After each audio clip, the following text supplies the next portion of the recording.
guys. How's it going today? Hi, Great. how How are are you? you?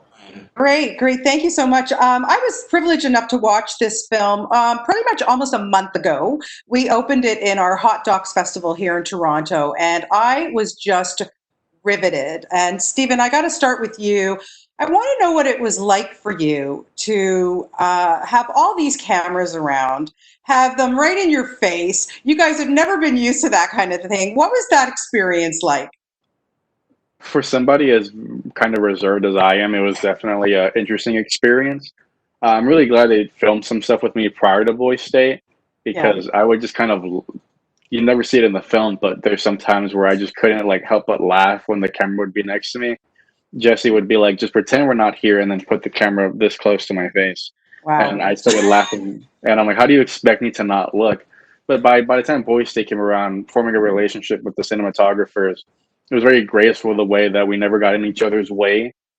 And they just have a like it's like an instinct of knowing what to film and when to film it and how to film and how to go, making sure that they're never running into me and that I never bump into them while still getting the action right next to me as if you're like in the actual program standing next to me watching the in the film. So it was Wow. very a surreal experience. Yeah, I'm sure. Ben, I'm going to ask you the next question. I wanted to know what it was like for you when this was finally all edited together. What was your reaction? Because I was kind of on the fence with you, young man. Um, okay. Let's get that out there. Yeah. Nice to meet you too. Yeah, I'm teasing. Um, I'm teasing. I know. You're all good. No, it's funny. Like I saw it at Sundance. Like, so I'll get to your question. I was Yeah. sitting at Sundance and I like had someone like right next to me, Uh-huh. and I sat down and like she asked like what's your relation? I'm like, oh, I'm in this or something, and she's like, oh, I'm from like A24, and I'm like, what? And just it was crazy. And then it ends, and she's like, use your powers for good, young man. And I'm like, okay.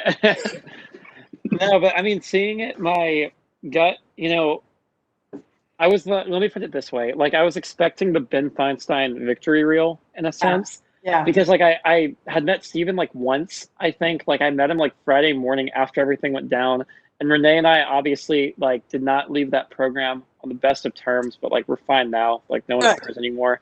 Good. And like Robert, I knew from before, but I didn't really like I didn't get a chance to really connect with him there. We were just in very different areas. And when I saw it originally, and I saw my actions like not filtered through nostalgia, memory, only seeing one side of it, and I saw this like edited version that like there were times when I looked at myself and I was like, whoa, like Yeah. that's what happened. And that's what these people were like. And this is it all becomes a lot more clear when you actually have a window into the other side. And that was something that just by nature of the intensity, the lack of like media, like all these different factors, like I was very much like I was working with the Federalists and I just saw the Federalist point of view. Correct. So seeing Yeah. that and seeing my opponents as like people and not just opponents, like I did some soul searching after it, and now yeah, it's had a pretty tremendous impact. I'm glad. I'm really glad to hear that because, Renee, let's go to you because the one line in this documentary that I actually stopped my record and wrote this down verbatim when you said about Ben. I don't hate the man. I think he's a fantastic politician, but I don't think being a fantastic politician is a compliment either. Tell me about that because this goes beyond Ben, my friend. This is we're looking at what's going on in the United States right now. It's not good. It's not. And I think that's simply just the answer. I mean, we came out of the 2016 election by the time Boy State was being filmed, right before midterms, politically divisive time.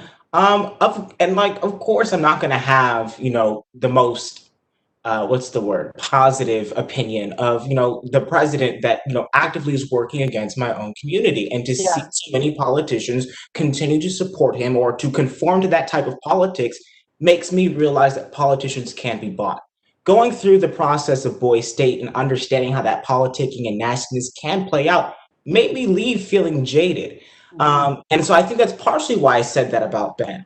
I do not think, however, that badness and politician are, mutually inclusive. I will say that I think it's just the way that the title of politician is ever evolving in this country, and it's not going in a great direction. I think that's what that statement was reflecting.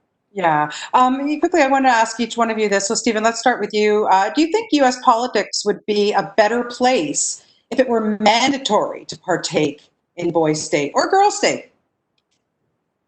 I'm not sure about mandatory. I think if the program became more accessible to people and became more reflective of the demographics of the country and of the state they're in, it would go a long way. I feel that the program needs a little bit more additions to make it a real simulation of government.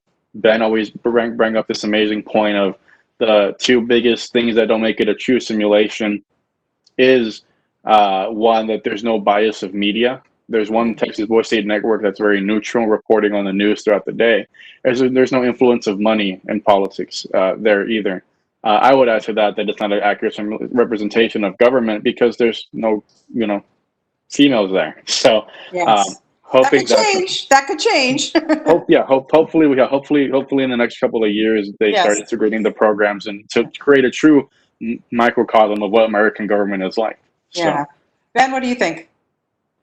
I'll agree with Stephen that I don't know if mandatory anything is necessarily compatible, but I think that yes. The basic principles of the program, like I feel like one of the things the program did exceptionally well is like this film focuses on the election, but the election is not all of Boys State, and it shouldn't be, and it's not supposed to be. Yes. The beauty of Boys State is you have, like people from everywhere in Texas, right?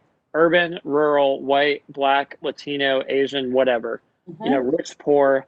You're bringing them all together into one space. They're watching the same speakers every night. They're all getting, lectured and told and reaffirmed that American values like democracy, liberty, like pride in your country are good.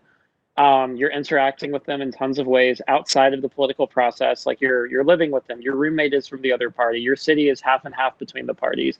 You're playing sports with them. You're bonding with them. You're eating meals with them. And it's a wonderful opportunity to both show them like, hey, this is how the system is supposed to work. One man, one vote. This is the process. Be familiar with it.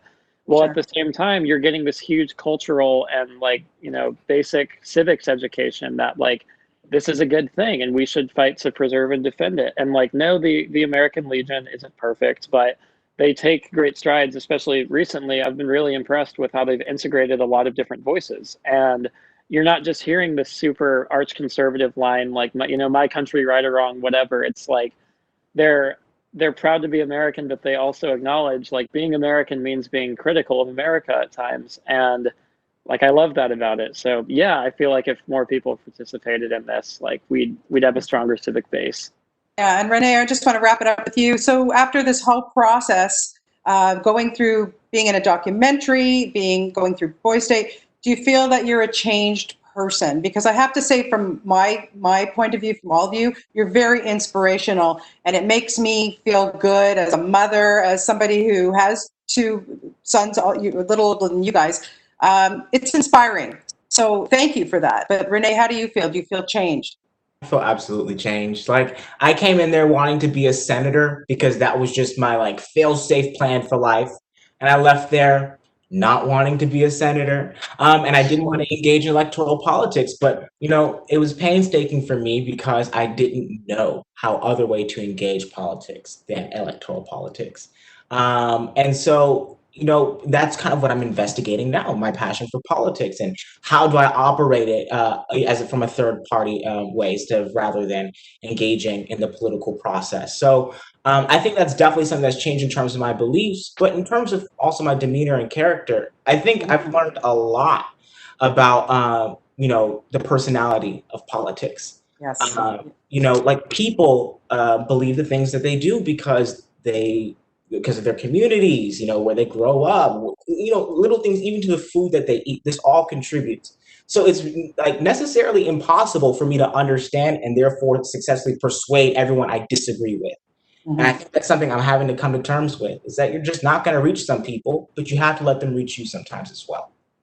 Well, thank you so much, to all three of you gentlemen. Like I said, you're very inspiring and very smart young men. Like I say, it's so nice to see that. And best of luck to you all in the futures, with all your futures. And it's a wonderful documentary. Thank you for giving so much of yourselves. I appreciate it. Thank you Thank so you much. so So much.